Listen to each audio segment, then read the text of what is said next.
I'm Aaron from PhoneDog.com, and part 2 of the Samsung Galaxy S3 versus Motorola DROID RAZR MAXX Dogfight starts in just a second. But first, some love to Best Buy Mobile for hooking us up with a phone like this and a phone like this for use in our One Paw Bandit giveaway game, which we turn around and give to you on the site at PhoneDog.com. When you go into Best Buy Mobile, you won't deal with rebates. You don't have to wait 8 to 10 weeks for those annoying debit cards. You don't have to fill out paperwork and hope and pray that you get it. At Best Buy Mobile, you won't deal with rebates. Which one's the Android champ on Verizon? Is it the Galaxy S3 or the battery-toting DROID RAZR MAXX? 3,300 milliamp hours for a battery is pretty impressive. Let's find out in part 2, which starts right now.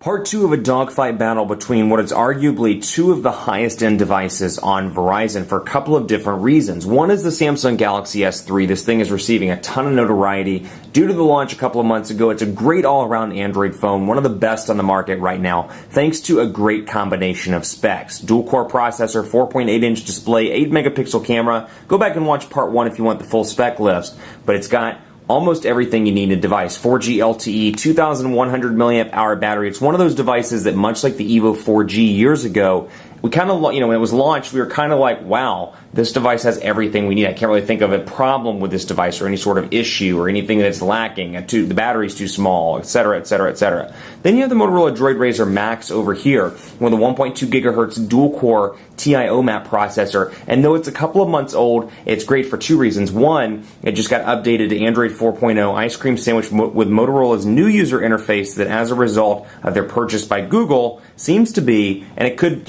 I could be totally wrong. It might not be because of the purchase of Google, or purchase of Motorola by Google, rather. But it just seems like it's getting less and less Moto blurish and more stock Android-ish. You can see here, the dock has kind of made an appearance. It looks a lot like stock Android. So you've got that. And then you have a gigantic 3,300 milliamp hour battery here. So great for calls, for text. If you're on your phone all day long, you don't want to charge. It's non-removable. But that said, you do get that great big 3,300 milliamp hour battery. So we didn't cover this in part 1, so to cover it in part 2, you've got your 3.5 millimeter headphone jack up top, your micro USB charging port, your HDMI port, power button over here, volume rocker, and then on this side, your micro SD card slot and your micro SIM card slot under a unique little flap there. And then over here, power button on the right, typical Samsung form factor, 2 capacitive buttons down here at the bottom, and 1 physical home button. Double tap it to access S-Voice, and then down here you got 4 capacitive buttons, menu, home, back, and then search. Over here, volume rocker as well, 3.5 millimeter headphone jack up top, and then a removable 2,100 milliamp hour battery. So let's jump in and kind of mix this up a bit. Let's go into speed tests first and take a look at quadrant standard on both of these devices. So we'll load up quadrant standard, a much newer processor over here in the Galaxy S3, so fully expect it to come out on top. That said, of course, there have been speed improvements here as a result of it just getting ice cream sandwich. So that's something to keep in mind. Voice quality, great on both of these devices. The slight edge in voice goes to Motorola because Motorola makes a killer wireless radio. If you're ever in a fringe area, or you live in a fringe area, or you work in a fringe area, Motorola is going to edge you out a little bit when it comes to wireless connectivity. So if you're in that place with 0 or 1 bars of service and you're there a lot, I take a serious look at the DROID RAZR MAXX. Over here, great job by all means. When I took both of these to dead spots in Northeast Charlotte for Verizon, just outside of UNC Charlotte, if you're familiar with the area, it's kind of a known Verizon issue spot. I was able to receive calls and was able to hold on to the calls despite the fact that they were a little bit choppy. That said, the Motorola kind of edged out overall sound quality versus the Galaxy S3, so keep that in mind. Battery life, as you would expect, and it's funny because out of all the Galaxy S3 models, Verizon's to me is noticeably the worst. I have a feeling that's because of the type of LTE they use and the type of bands they use for their LTE. That said, get about 10 to 11 hours of moderate use with this device. I get a ton of time with this one. I can actually make it through a full day with moderate use and into the next day before the device needs a recharge. So, been really impressed. It has taken maybe it's just a minor to slight hit as a result of ice cream sandwich. For whatever reason, it seems to consume a little bit more energy. That said, I can still make it through one day and just barely into the next one before it needs a recharge with moderate use, texting, emailing, calling, doing all that kind of stuff. So quadrant standard over here, 4,974, and then over here, 2,943. And take a look here, HD display on the left, Super AMOLED advanced display on the right, so you can kind of see the difference here. Hopefully the camera's probably not doing it justice, but you can probably see some sort of difference between HD over here and Super AMOLED advanced over here. So speed test, reasonably impressive. We'll do a quick speed test on the network as well. Keep in mind, not the best in my office for whatever reason. Despite the fact that I work in the middle of the city, I do have issues with the network. So we're going to load that up on McMinnville. We'll begin the test.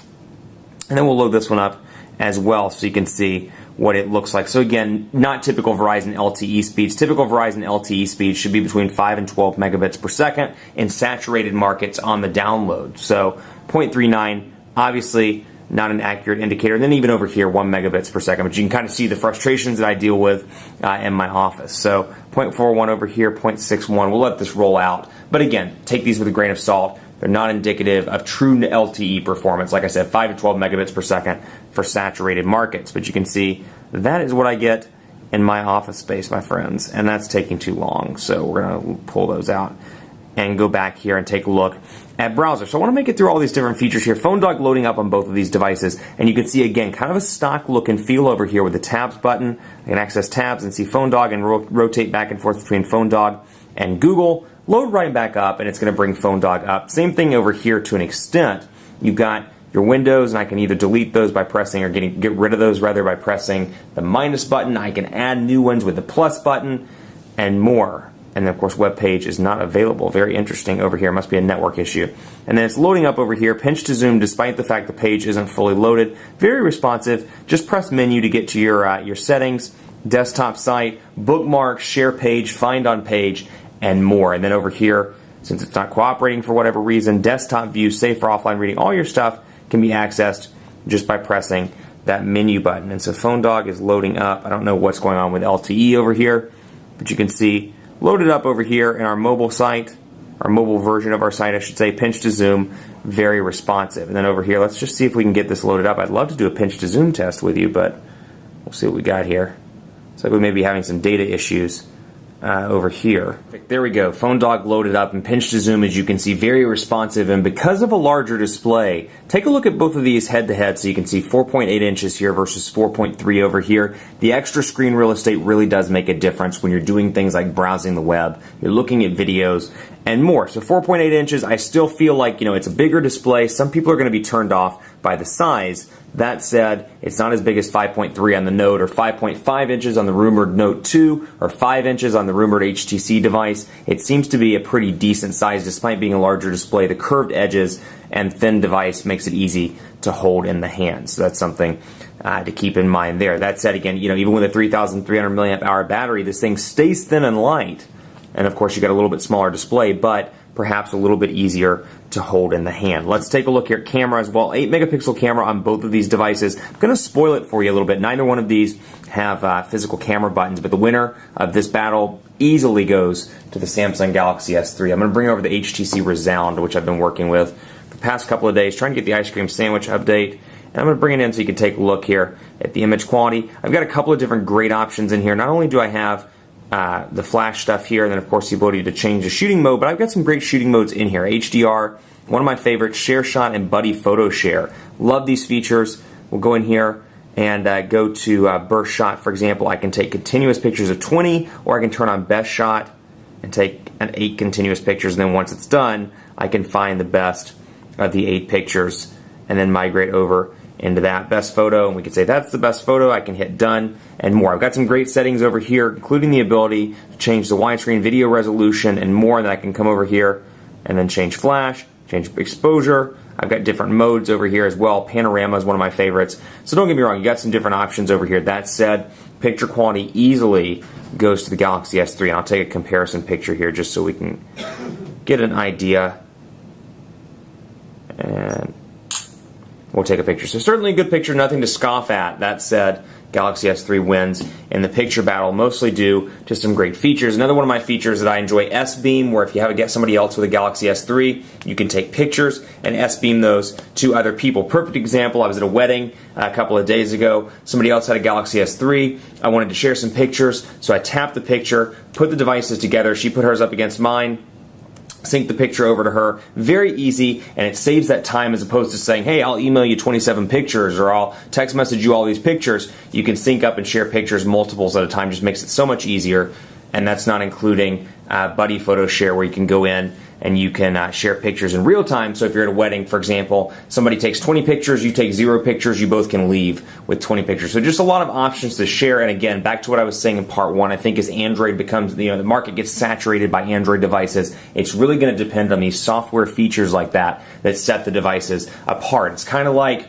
with cars, with Toyotas and with Hondas, there are a ton of them on the market. It kind of distinguishes it by what you've got. If you have leather, if you have heated seats, if you have a V6 engine, if you have all that, it's that kind of stuff that sets it apart, or perhaps there's little touches that not everybody thinks about. So that's probably a terrible example, but you probably get where I'm going with that. And last but not least, I want to show you the phone area, because hey, these are phones after all, so you can see the differences here. You've got your dial pad, and then you've got your recent calls over here. And we've got recent calls over here as well, along with favorites and contacts. So I'm going to bring up contacts so you can see what they look like on both of these devices. I'm going to bring up Stephanie Hammersmith, whoever Stephanie Hammersmith is. And I'm really going to pronounce it obnoxiously like that, Hammersmith.